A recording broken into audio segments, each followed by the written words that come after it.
Hello, everyone. It's Jamarl Thomas. Welcome to the Progressive Soapbox. Let's have some fun. I saw this article and I've been laughing my ass off at it. Man to stare at Ted Cruz's mouth for 2 hours straight. This is the most dangerous thing I've ever done. Look at him. This is awesome. He's an artist. He's an artist. I love this. I love this. I sat here and I watched it. I was like, this can't be real, but this is real. This guy's going to do this for 2 hours straight. He said this is the most dangerous thing I've ever done, staring at Ted Cruz's mouth for 2 hours straight. Ted Cruz has this plastic face where he grosses me out. So the conversation that people were having last year during the election was, who's worse, Donald Trump or Ted Cruz? Like, which hellscape is worse of a hellscape? And I have to be honest, I did not know an answer to that question. My thought was Ted Cruz, because Ted Cruz is somewhat a religious maniac, and ultimately he's going to be more efficient than Donald Trump. Meaning Donald Trump is going to be somewhat incompetent. I don't want Donald Trump to succeed at whatever Donald Trump is going to try to do. I want him to stumble and fuck up and have foibles left and right, because I want this 4 years to be one of calamity. So at the end of that 4 years, I want the opportunity to have something that's transformative and pull us to the left. Ted Cruz will probably be far more efficient at getting shit done. And he is not the person who I want in that slot. For the same reason I don't want Mike Pence in that slot, because Mike Pence would be far more efficient at dealing with the congressional leaders to get stuff done. That being said, I don't want to stare at Ted Cruz for any length of time at all. The idea that this guy is going to stare for 2 hours is terrifying. Suffer for his art. Speaking of suffer for your art, that line always trips me out. And that line, you know, there are times in life where you see something, and what you see and what you hear creates such an impression that it leaves this, I guess it's almost an insignia in your mind. It's almost like this thing that's a demarcation point in your mind, that when you come back to that particular point, or that particular word, or that particular phrase, or that particular image, something lights up. I know that's hard to explain, it's a little bit esoteric, but it's almost like, let's say you're stoned. Anybody who's stoned would know what I'm talking about here. You're stoned, you're listening to a piece of music, something's taking place in your life at that particular moment. Everything clicks, and that music is your theme song, and it does something to you. Maybe you're watching a movie, and maybe when that movie is playing, the song is associated with the movie, and it sticks out in your mind even to this day, where it gives you a certain buzz. That's what I'm talking about. So one of these things for me was the term suffer for your art. Will you suffer for your art?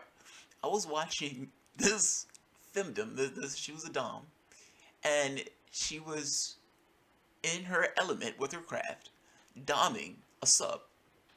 The woman was in bondage, and the dom was screaming at her, "Are you going to suffer for your art?" And the woman was like, "Yes!" And every time she would say yes, the dom would hit her.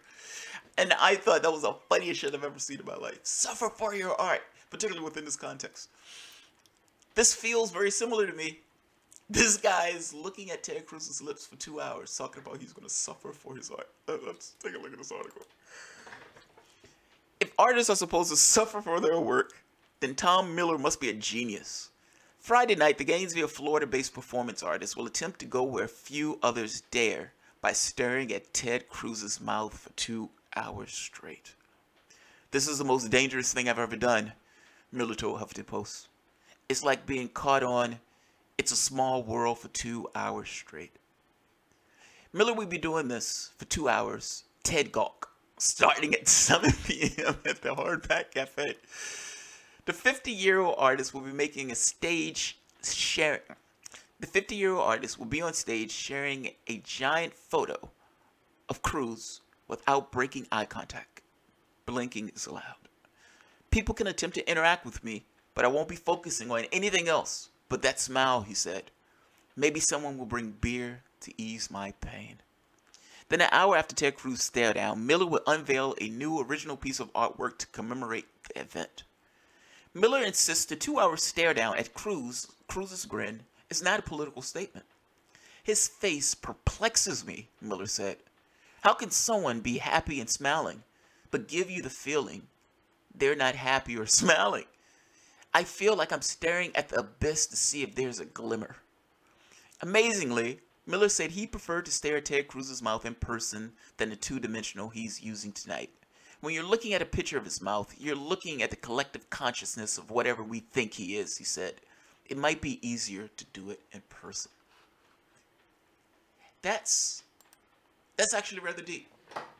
When you're looking at his mouth, you're looking at the collective consciousness of what you think he is. And he's right. He's right. What is Ted Cruz? Who the fuck knows? Ted Cruz doesn't know what Ted Cruz is.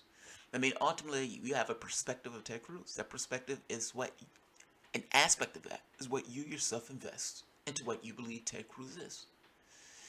The fact that you have to think he's something means you're looking at it from the outside of it's like you can never actually understand what Ted Cruz is.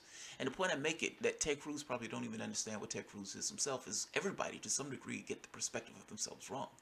We all have these blind spots on who we are, these blind spots on what we think, these areas where ideologies mask who we really actually are. And very few people dig into that.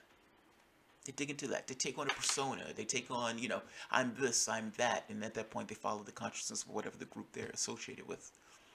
Not necessarily who they are. I'm making a difference between the person versus the mask that person wears. When we look at Ted Cruz, ultimately we have an image of all the things that Ted Cruz has said, all the things, the way we associate, or the way we think of what Ted Cruz has said. And all those things go into this idea of, well, for this person to say this, he would have to be like X. A lot of that is also just us investing ourselves into that opinion of what we think he is, not purely perspective of what Ted Cruz actually is. He's right. He's right. You're looking at the collective consciousness of whatever we think he is. Yeah, he's right. I mean, we don't necessarily know what he is, per se. We just have this idea of what we think he is. I like this. I thought this was funny. He's staring at the man's mouth for 2 hours. I love the line, "This is the most dangerous thing that I've ever done."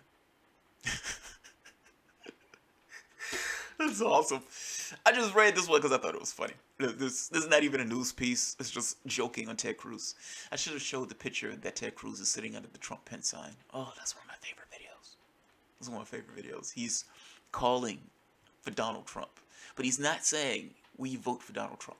He's ultimately just saying, will you support the Republican candidate? Something to that effect. He still refuses to say anything about Trump or say support Trump. But he is sitting under a Trump pen sign in a phone bank for Donald Trump. So I'll leave it at that. All right, guys. If you enjoy the content, feel free to share, like, subscribe, and of course, you can always support through Patreon. Thanks, guys.